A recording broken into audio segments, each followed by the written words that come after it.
comienza El Dios de cada día. Hoy desde la Archidiócesis de Valladolid con el Padre Jesús Álvaro Sancho.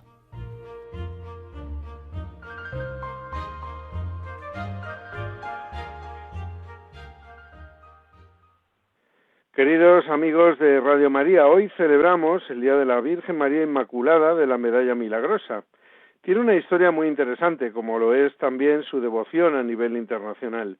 La Medalla Milagrosa tiene su origen en 1830 en París, Francia. Ese año la joven novicia Catalina Labouré, de las Hijas de la Caridad, afirmó haber recibido varias apariciones de la Virgen María en la capilla de la Rue du Bac. En la visión del 27 de noviembre de 1830, tal día como hoy, María se mostró a Catalina de pie sobre un globo con rayos de luz que salían de sus manos. Alrededor de la imagen aparecían las palabras: «Oh María, sin pecado concebida, ruega por nosotros que recurrimos a ti». La Virgen pidió que se acuñara una medalla según esa visión, prometiendo abundantes gracias para quienes la llevaran con fe. 2 años después, en 1832, se distribuyeron las primeras medallas y rápidamente se difundió la fama de sus milagros espirituales y físicos, lo que le dio el nombre popular de Medalla Milagrosa. Catalina Labouré vivió humildemente y en silencio hasta su muerte en 1876 y fue canonizada en 1947. La capilla de la Rue du Bac sigue siendo uno de los lugares de peregrinación más visitados de París. Pero la Medalla Milagrosa, a través de la Virgen, tiene numerosas historias que muestran la acción de Dios en el mundo a través de ella. Una de las más conocidas y bellas es la de Claude Newman. En 1942, en Mississippi, Estados Unidos, un joven afroamericano llamado Claude Newman, de apenas 19 años, fue arrestado por el asesinato del agresor de su abuela. El juicio fue rápido y, conforme a las leyes de la época, fue condenado a muerte en la silla eléctrica. Claude era analfabeto, con poca educación religiosa y marcado por la dureza de la vida en el sur segregado. Compartía celda con otros presos. Uno de ellos llevaba una medalla milagrosa colgada al cuello, regalo de su madre. Durante una pelea, el preso arrojó la medalla al suelo y Claude, sin saber realmente qué era, la recogió y se la colocó por curiosidad. Esa misma noche, según su propio testimonio posterior, Claude afirmó haber recibido la visita de una señora luminosa que se identificó como la Virgen María. Ella lo invitó a aprender sobre Dios, a confesarse y a prepararse interiormente. El joven, impactado, pidió hablar con el capellán de la cárcel, el padre Robert O'Leary, quien posteriormente relató el caso en múltiples ocasiones y dejó registros escritos. El padre O'Leary quedó sorprendido por la sinceridad del joven y por cómo, en cuestión de días, Claude mostraba una paz y una alegría que contrastaban con su situación. Se preparó para el bautismo, recibió instrucción religiosa y comenzó a animar a otros presos a reconciliarse con Dios. Según testigos de la época, incluso los guardias notaron su cambio. El chico, antes violento y desesperado, parecía ahora sereno, amable y esperanzado. La ejecución estaba fijada para enero de 1944. Claude la aceptaba con calma, diciendo que la señora le había prometido acompañarlo. Sin embargo, unos días antes el gobernador aplazó la ejecución. Claude rompió en llanto, pero no de alegría. Lloraba porque, según dijo, estaba listo y esperaba encontrarse con la Virgen y con Dios. Durante ese aplazamiento convenció a otro preso muy endurecido para confesarse. El preso murió repentinamente esa misma semana, pero reconciliado. Finalmente, un 4 de febrero de 1944, Claude fue llevado a la silla eléctrica. Testigos presenciales narraron que estaba extraordinariamente tranquilo, agradeció a los guardias, pidió rezar y dijo: «Estoy listo, padre». Murió con serenidad y el caso se difundió ampliamente en círculos católicos de Estados Unidos, especialmente a través de los relatos del padre O'Leary. No hubo milagro de salvación física, el milagro fue su conversión radical, atribuida directamente a esa medalla milagrosa. Su historia se convirtió en una de las más difundidas sobre la devoción mariana a la Virgen Milagrosa en el siglo XX. Si la medalla milagrosa da esperanza en medio de dificultades y sufrimientos de este mundo, no podemos olvidar el sentido que tiene el Adviento en nuestros días, porque es un tiempo de esperanza, y para llenar de esperanza el mundo que nos rodea. Nosotros los cristianos, los que este próximo domingo vamos a comenzar este tiempo tan privilegiado como es el Adviento, No podemos guardarnos nuestra experiencia de Dios solo para nosotros, sino que lo tenemos que compartir entre nosotros y con los que nos rodean, sin miedo, porque gratis lo hemos recibido y gratis lo debemos dar. En nuestras calles y plazas ya se respira Navidad, aunque todavía no estemos en las entrañables fiestas navideñas. Anuncios de tipo navideño, iluminación de calles, tiendas con material navideño, etc.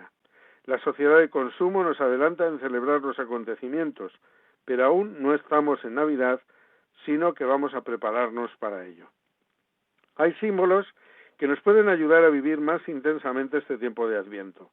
Uno de ellos es la corona de Adviento, que veremos en buena parte de nuestras iglesias estos días.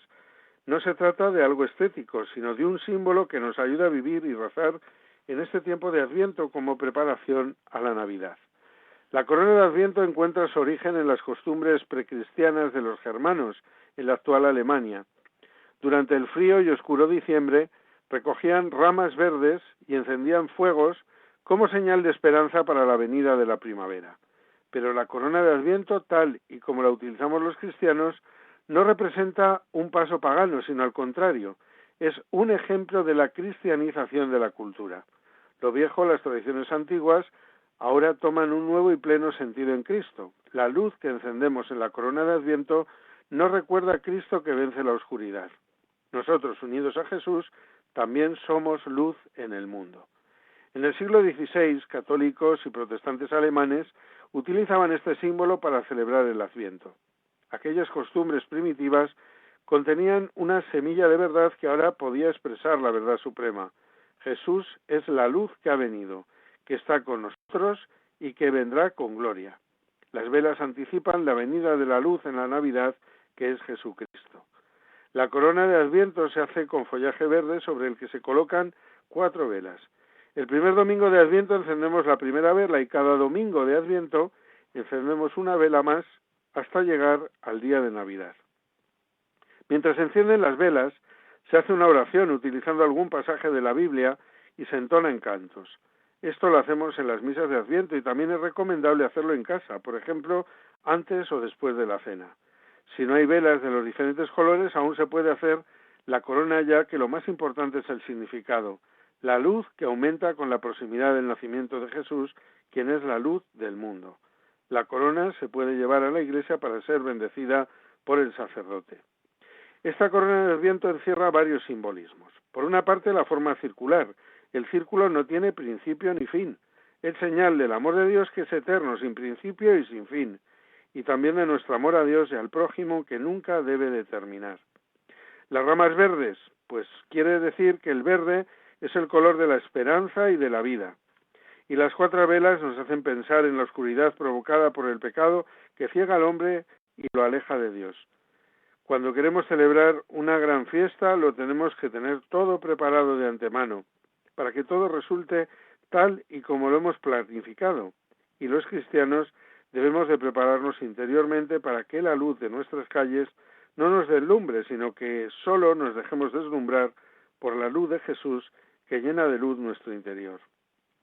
¿Cómo hemos de prepararnos para recibir a Jesús? En primer lugar, con una actitud de humildad, pues nosotros no somos los protagonistas del acontecimiento. Es tiempo litúrgico que vamos a vivir, un tiempo de esperanza, y como solemos decir, la esperanza es lo último que se pierde y que no debemos dejar perder. Pero no es creer en algo que no puede ser, sino confiar que todo puede ser. Y los cristianos sabemos que en Jesús vamos a encontrar la meta de nuestra esperanza. Hacemos una pequeña pausa musical para la reflexión cuando son las 10 y casi 40 minutos y continuamos en breve aquí en el Dios de cada día a través de las emisoras de Radio María España. María, concebida sin pecado, preservada para aquella misión que Dios escogió para ti.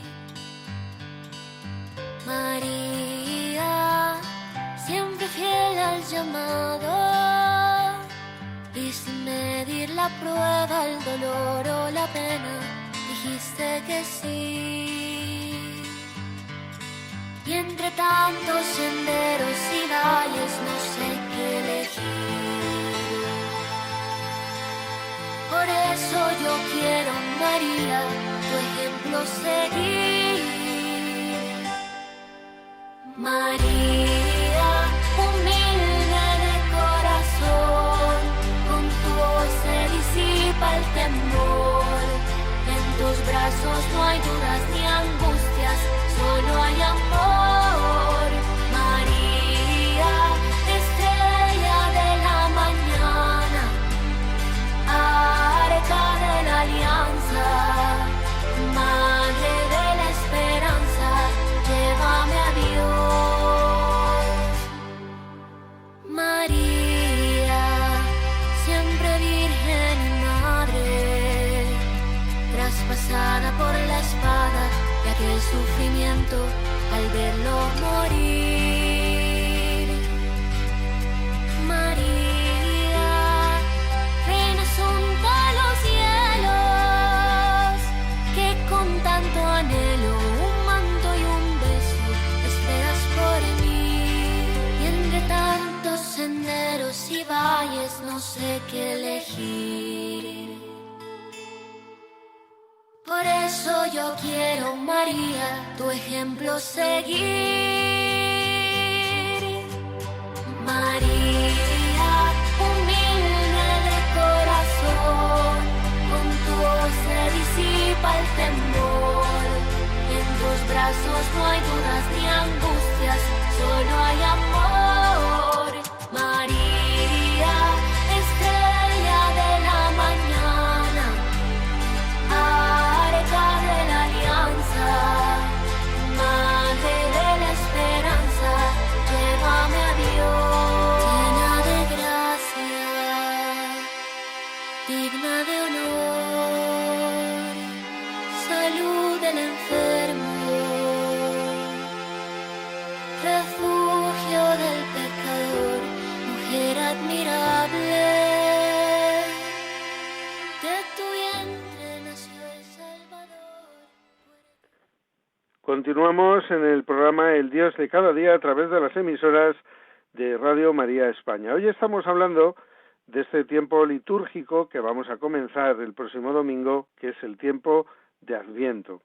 La esperanza, que es la clave en este tiempo, es un arma que no debemos dejar de la mano. Trabaja allí donde no parece haber remedio. Un proverbio dice que hay en el mundo 10 cosas que son más fuertes la una que la otra, y en relación ascendente son estas.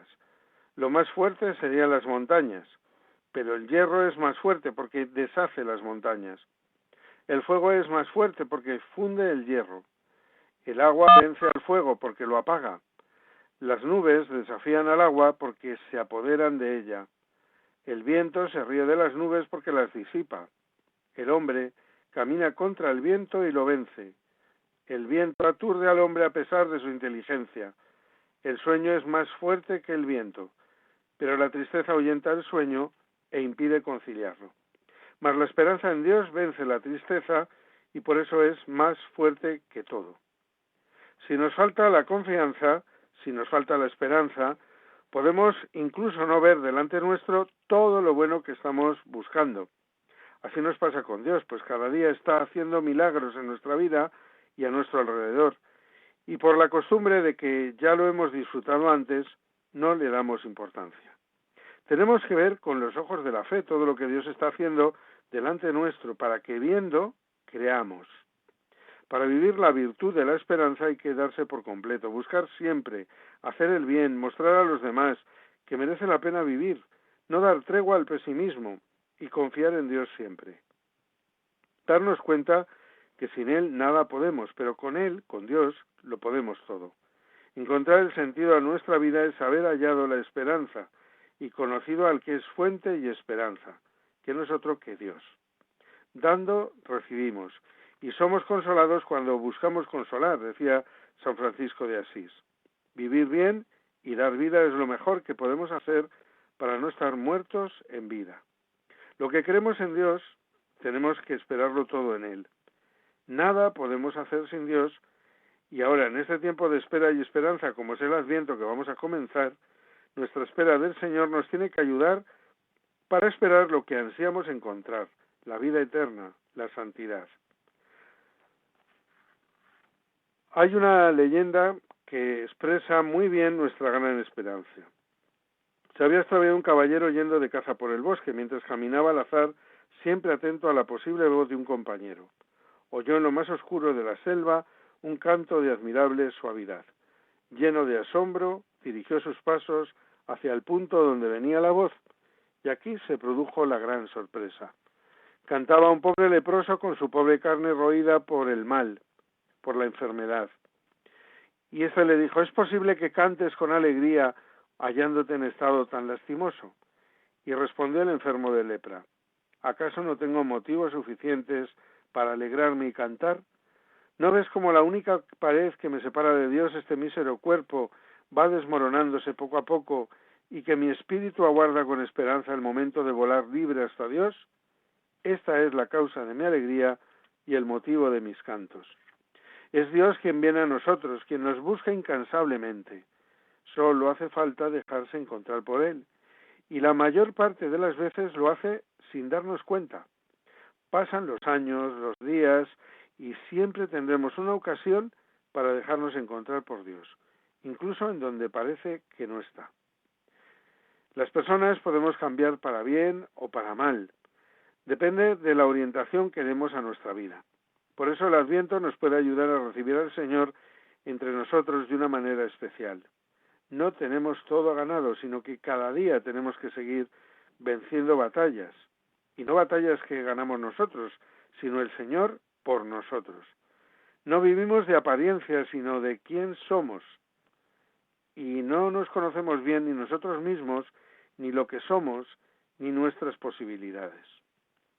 Nada ni nadie podrá apartarnos del amor de Dios. Por muchos problemas que tengamos, nunca debemos permitir que nos aparten de Dios, justamente porque Dios está a nuestro lado y no nos abandona. El Adviento es esperanza, y por lo tanto no solo es que las cosas pueden mejorar, sino hacer todo lo posible para que las cosas mejoren e interpretar la vida en clave positiva siempre, porque el Adviento es espera y esperanza, no desanimarse nunca y nunca dejar de intentarlo. La fe, esa palabra que a veces nos cuesta definir, se podría decir que es confiar plenamente que el plan de Dios se va a cumplir. Y eso es un motivo para la esperanza. Aunque no seamos conscientes, el plan de Dios se va a cumplir. Un grupo de ranas viajaba por el bosque y de repente 2 de ellas cayeron en un hoyo profundo. Todas las demás ranas se reunieron alrededor del hoyo. Cuando vieron cuán hondo era el hoyo, le dijeron a las 2 ranas que había en el fondo, por efectos prácticos, que se debían dar por muertas. Las 2 ranas no hicieron caso a los comentarios de sus amigas y siguieron tratando de saltar fuera del hoyo con todas sus fuerzas. Las otras seguían insistiendo que sus esfuerzos serían inútiles. Finalmente una de las ranas puso atención a lo que las demás decían y se desesperanzó y se rindió.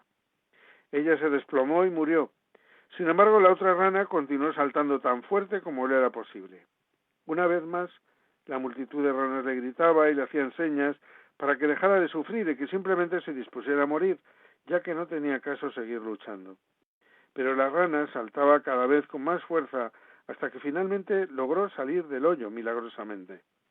Cuando salió, las otras ranas le dijeron: «Nos ha alegrado que hayas logrado salir a pesar de lo que te gritamos». La rana les explicó que era medio sorda y que pensó que las demás la estaban animando a esforzarse más y salir del hoyo. En este tiempo de Adviento que vamos a comenzar, es muy importante que cuidemos especialmente nuestra oración, nuestra preparación del corazón para su venida. Tiene que ir acompañada de ratos intensos de oración. Ahora bien, ¿sabemos orar? Pedimos que nos enseñen a orar y que oren por nosotros. Nuestra preparación en Adviento es para que recibamos a Dios en nuestra casa dignamente, que no demos motivo para escuchar eso de vino a los suyos y los suyos no le recibieron. Y no solo hay que prepararse interiormente, sino hacer lo que sentimos en nuestro interior para que repercuta en obras de caridad por amor a Dios. Dios viene a nuestra casa, pobre y humilde, y nosotros debemos ser los que le adoremos con fe y por supuesto con obras. La lectura del Evangelio, una predicación edificante, un amigo que nos habla de su experiencia con Dios, una contemplación profunda de la naturaleza, todo puede hablarnos de Dios. Pero hay 2 virtudes que no nos pueden fallar: la perseverancia y la fidelidad. Un gran enemigo de la perseverancia y la fidelidad cristiana son el orgullo y la envidia, porque hace que nos desanimemos viendo cómo a otros les va supuestamente mejor, mientras nosotros, que nos consideramos los mejores, no tenemos esa suerte. Para el envidioso siempre hay algo que les hace no ser felices, porque solamente ven las cosas de los demás sin fijarse en lo que ellos tienen, en las suyas. Los valores de la fidelidad y la perseverancia han sido constantes en la historia del cristianismo desde los primeros siglos. Esos valores han dado lugar a numerosos mártires y confesores de la fe, y cómo no a cristianos a los que se les ha ignorado o burlado por decir con fidelidad que son cristianos y que no se arrepienten de ello. En el Palatino, en el Pedagogium, escuela de los pajes que entraban al servicio del emperador, del Palacio de Nerón, se descubrió una curiosa pintada que actualmente se conserva en Roma, en el Museo Kirchner. Por lo que se deduce de ella, en esa escuela había entrado un alumno, Anaximeno, que era cristiano. Sus compañeros se burlaban de él y dibujaron en la pared un crucificado con cabeza de asno. Al lado, el dibujo es muy elemental, un hombre reza. La leyenda dice con letras muy toscas: Alesameno adora a su Dios. El joven cristiano era valiente y respondió escribiendo a su vez: Alesameno fiel. Dice Plutarco que Diógenes se puso un día a pedir limosna a una estatua de mármol. Como es de suponer, no consiguió ni un solo céntimo, pero seguía pidiendo. Alguien entonces le preguntó: ¿lo que estás haciendo no es tiempo perdido? Y Diógenes le respondió: no es tiempo perdido, estoy acostumbrándome a recibir negativas. Para tener esperanza hay que ser optimistas. Celebrar el Adviento no es simplemente una etapa, un tiempo, un momento en el año, ni tan siquiera litúrgico, sino una actitud que nos predispone a cambiar. Poco nos importan los comentarios de los demás si estamos seguros de que vamos por el buen camino y sabemos de quién nos hemos fiado y a quién esperamos. En el mundo en el que vivimos actualmente, nos puede parecer que la Navidad llega sin pasar el Adviento y que todo se adelanta y se convierte en algo muy distinto de la verdadera Navidad cristiana. Sin embargo, no quedan tan lejos en nosotros aquellos tiempos de los primeros cristianos que tenían que desenvolverse en un ambiente pagano, poco favorable para su vida religiosa. La Iglesia tenía que esforzarse por poner límites a la pasión del teatro y del circo. En tiempos de San Agustín podía verse como alguna vez los templos perdían asistencia, porque algunos fieles habían acudido a algún espectáculo, y el obispo confesaba con humildad y con cierto humor: en otros tiempos también nosotros éramos lo bastante estúpidos para ir a coger sitio. ¿Qué os creéis? ¿Cuántos futuros cristianos no estarán ahora allí sentados? ¿Quién sabe? ¿Y cuántos futuros obispos? El hombre puede cambiar. No perdía por eso la esperanza San Agustín de que volvieran a Dios, e incluso en esos espectáculos tan mundanos, futuros obispos ocupando un lugar en el circo. Su misma vida es un ejemplo de cómo se puede producir una conversión a Dios aparentemente imposible. El cardenal Bantuan, en su libro Testigos de Esperanza, contaba una anécdota de su predicación en Melbourne, en Australia, donde encontré un letrero que decía: no hay santo sin pasado, ni pecador sin futuro. El primer cambio para vivir la esperanza está en nuestro interior. No podemos buscar el cambio fuera. Como decía San Agustín, Dios está más dentro de nosotros que nosotros mismos, y Dios ha sembrado en nuestro interior la esperanza para que busquemos sin cesar a Dios. Si nosotros cambiamos, la esperanza se hace una realidad. No esperemos cambiar el mundo si antes no hemos cambiado nosotros. Para los cristianos, para todos los hombres, la auténtica felicidad es dejarse encontrar por Dios, dejarse amar por Él, que nos ha amado hasta el extremo y se ha hecho hombre como nosotros para mostrarnos su capacidad de amar, entregando su vida para darnos vida. Ahora estamos preparando su venida. Abramos de par en par las puertas a Cristo, como decía San Juan Pablo II. Hasta aquí ha llegado por hoy el programa El Dios de cada día a través de las emisoras de Radio María España. Recuerden que volveremos a estar con todos ustedes dentro de 4 semanas. Hasta entonces, felices días a todos y feliz Adviento.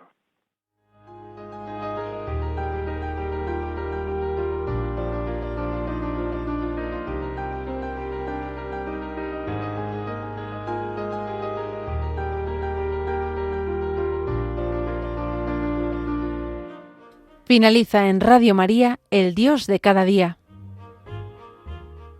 Hoy dirigido desde la Archidiócesis de Valladolid por el Padre Jesús Álvaro Sancho.